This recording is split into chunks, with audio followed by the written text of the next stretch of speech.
Recording के बाजा लगो रोज रोज के गाँव नहीं भी है। अच्छा ये गीत वहाँ का फरमाइश पर नंबर पर लगा बाबा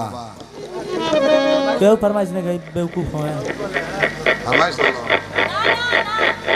बाबा फरमाइश बाकी छोड़ दियो ओकरे बे रघु 4 बार पूछो 4 बार रघु पूछली फरमाइश पे फरमाइश तो फरमाइश हां तो पूछल ना जाए तू थोड़े पूछ बता झाल में जाओ बता पूछल जाला ओकर सालो जेकरा कने होता पर बोलाल बा के आई भोजन को जा जाई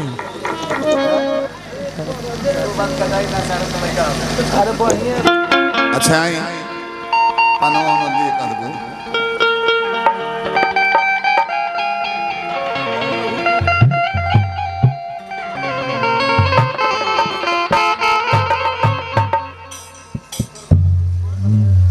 एगो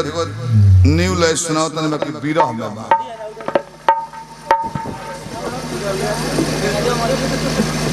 अब तो हम चाहत नहीं कुछ कहे के बाकी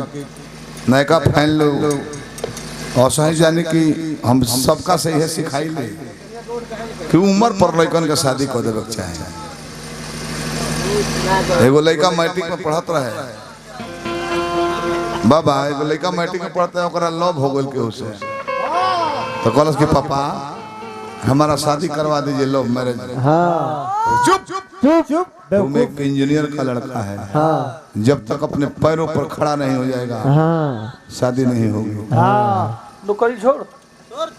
इंटर कैलस लड़का हाँ तब वो बियाह ना भइल हाँ बीएससी हाँ तब वो ना भइल हाँ एमएससी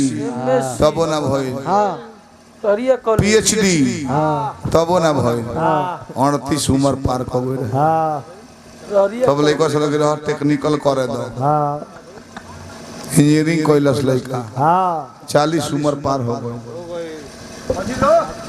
नौकरी लाग गई रहे एगो आउट होता प्राइवेट कंपनी में रह जाओ एगो आउट होता बढ़ जाइलो तब लड़का के पापा कहल के बेटा अब शादी कर लो अब तो अपने पैरों पर खड़ा हो गया है।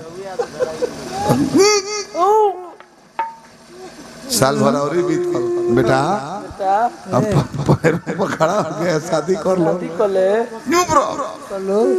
अरे शादी कर लो कले 42 साल उम्र पार हो गया रानी झाट पाक बच्चा से बोले शादी कर लो तय को आता है लड़को के अरे अपने पैरों पर खड़ा हो गया अब शादी कर लो लड़को बोले चुप रहो हमने अपने पैर पर खड़ा हो गए बनी महाराज जी खड़ा हो कौनो बियाह को तारा खाती को दी जब तो समय रहता तो काहे खाते करे तारा खाते नहीं करे